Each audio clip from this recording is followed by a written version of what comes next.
This is Joseph from Forrest Tech Reviews, aka your favorite Cajun tech reviewer, back with another video today.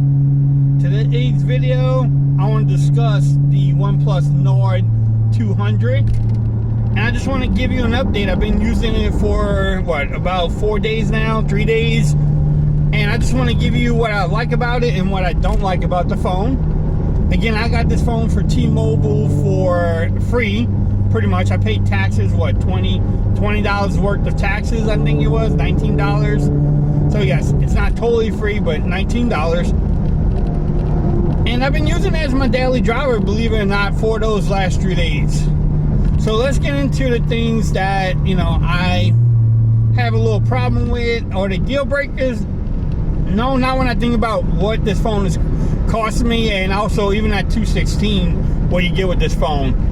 The first thing is the display. If you're using it indoors or not in direct sunlight, it looks pretty good. I mean, it's an LCD panel, so you can tell the difference between LCD and AMOLED.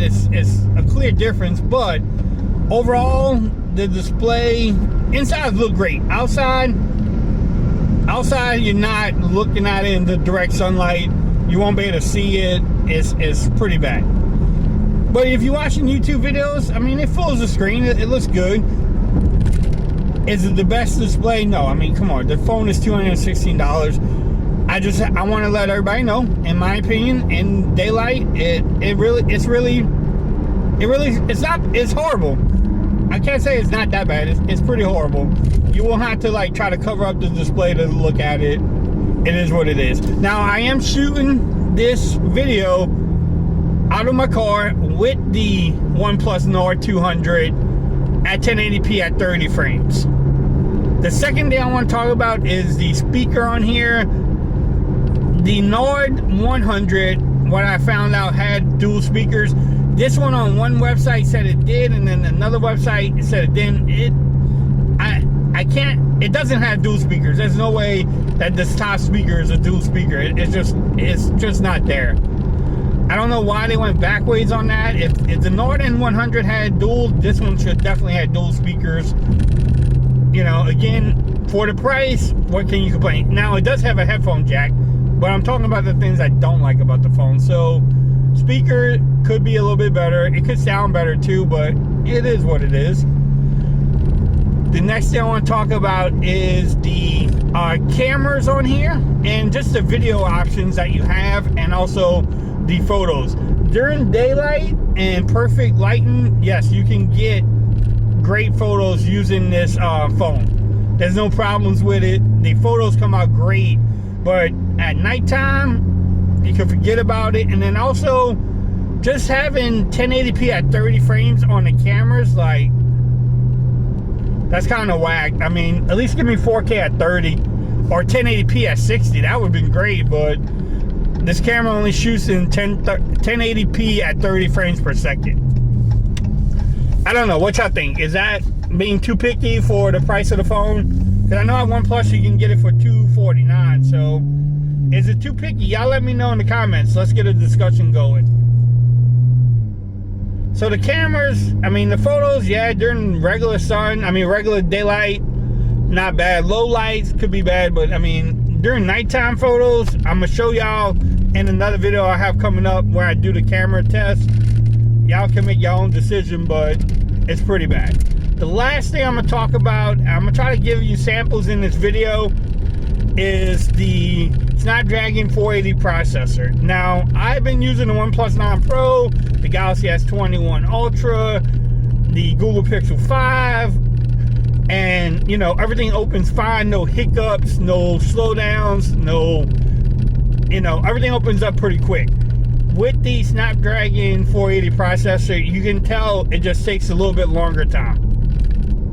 Like Facebook, Instagram, Twitter, TikTok, any app you open, even bank apps, any app you open, you can tell that it just takes a little bit more time to open up the app. Again, is that a deal breaker? No. Now, it's not doing that well with the sun right now, but overall, the video looks pretty good. I just wish you had more options. But that Snapdragon 480 processor, I haven't even tried a game on it yet. I don't think you will be able to game too much, but I might do a gaming video because I know people have been asking about it. I'm gonna try to get samples of the 480 processor, open different apps. Now let's talk about what I like. The overall feel, the overall look of the phone, it looks great. The back does attract fingerprints, but it does feel pretty good in the hands. When I first unboxed it, it is a little bit light. I wasn't expecting it to be so light when I opened the box up. But overall, the build of it is pretty good. I love that it has a headphone jack, so I can hook up, you know, headphones in there, and I don't have to worry about just being Bluetooth every day. I do like the display, watching videos and watching Netflix on here, and you know, and using it as an everyday phone too, making phone calls, texts, surfing the web. I mean, it acts like a phone really good. Messaging people, making phone calls, people can hear me on the speakers good. So if you're using it as a phone, it's great also. Also, the battery life has been really good. The 5,000 milliamp hour battery with the 4080 processor, yes, it lasts for a while. I've been getting about probably 7 or 8 hours of screen on time with a day and a half between charges. One time I think one day it was like 30 hours of charge time and like 7.5 hours of screen on time. So the battery has been really good too. I mean, come on, it's a 480 processor. It should last that long. I mean, I won't say that it's exceptional, but yeah, it definitely lasts. I wasn't expecting it for it to suck, so that's a good thing too, I guess. Also, I like the flat screen. You know, the curved displays, they can make it a little bit harder for accidental touches and everything, so the flat screen is great too on here. And just the overall feel of this phone is great. I mean, for $216, man, you get a lot for the phone that you would get on, you know, other phones too at that price. I might try to compare this to other phones in that price range just to see how they do.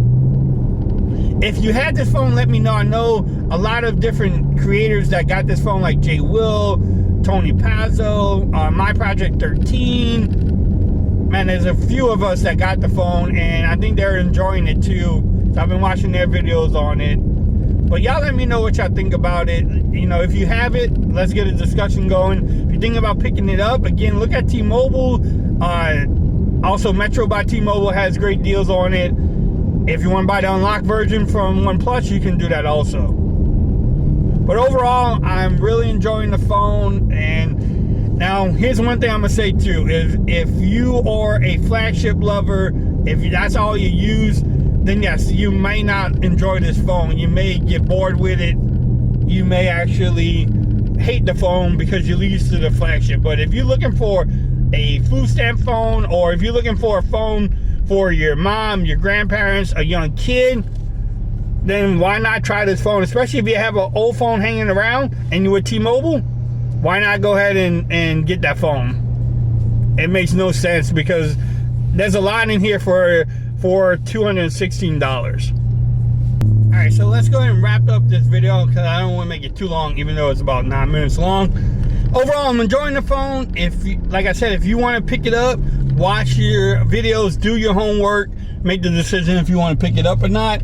Also, if you like this video, give it a thumbs up. If you haven't subscribed to my channel yet, make sure you do so for more coverage on the phone. Watch out for that camera comparison or camera video coming up soon.